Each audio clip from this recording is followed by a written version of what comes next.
You do you. You do you. You do you. You go, girl. I'm gonna do me and Nick. Bachelor.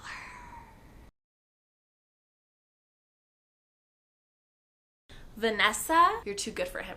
You are way too good for Nick. I hope you don't get on Paradise. I hope you are not the next Bachelorette. You deserve so much better than ABC can offer you. Do whatever you can to get out of this franchise and save your soul. I feel so bad whenever girls get kicked off. They're standing outside of the mansion. They can hear everyone cheering inside.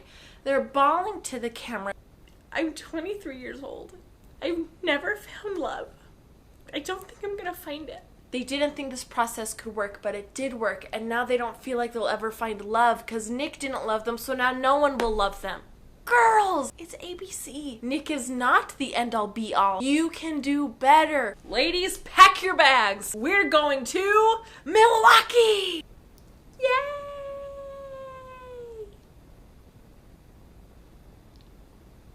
Wisconsin. To start out in Waukesha? Waukesha? I feel so bad for Nick's mom. Anytime we have ever seen her on any season that he's been in, she is about to have a nervous breakdown. I don't care about Nick. I care about his mom. Nick, just kick yourself out of the game and give your mother a break. Was the baker just standing there while they kissed?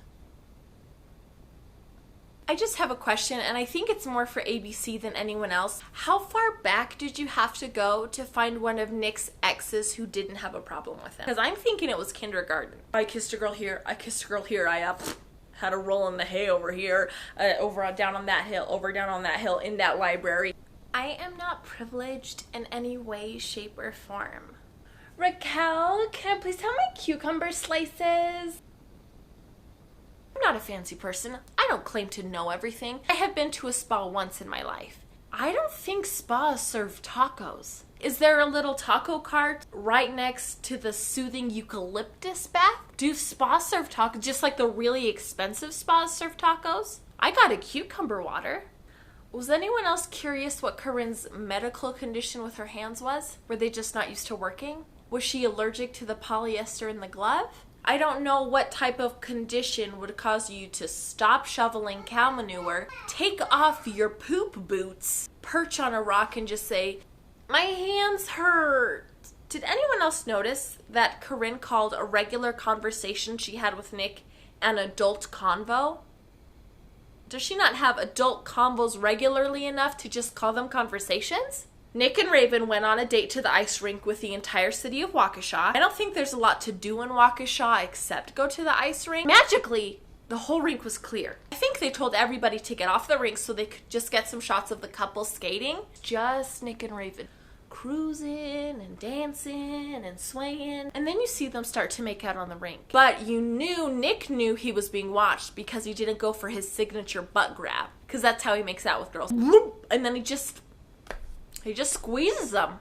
I'm a little confused by Raven's outfit choice for dinner that night. The new dress with the black overlay, she had about 1,000 strings going every which way on her body, and then she had black ruffles halfway down her arms. If you didn't see the show, I'm sure in your mind you're picturing something really elegant and classy. It looked like a nightie that a vampire would wear. I think the ruffles are what the vampires use to dab the blood off of their mouth after they've attacked someone. She owns a boutique. Does she just walk in there and say, "I want to look like a vampire.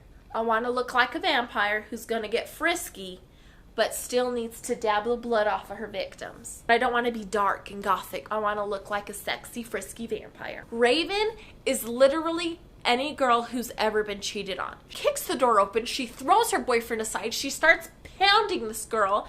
Then she picks up the girl's stiletto and starts whacking on her boyfriend. She finishes telling her story and Nick's like, "Just so you know, I've never cheated on anyone." Alexis and I are both afraid of Nicolas Cage. And I feel like that's one of our... I didn't understand the question. Alexa heard me. Alexis and I are both afraid of Nicolas Cage. And if that does not make you soul sisters... I didn't understand the question. My other Alexa heard too. Alexis and I are both afraid of Nicolas Cage, and if that doesn't bond you as a soul sister, I don't know what does. Without fail, every single year on Valentine's Day, I get at least one Nicolas Cage Valentine sent to me. It's awful. He's crazy. Why do people like him so much? He's just like, ah. He might be talented, but I don't want to watch that. He's scary. Thank you for watching this week's episode of Batch Bash. Tune in next week where we continue to discuss how awful Nick is and why all these women are wasting their lives trying to date him. Please subscribe, like, comment, and share. I just want to do my part in spreading the word of how awful Nick Viall is as a human being.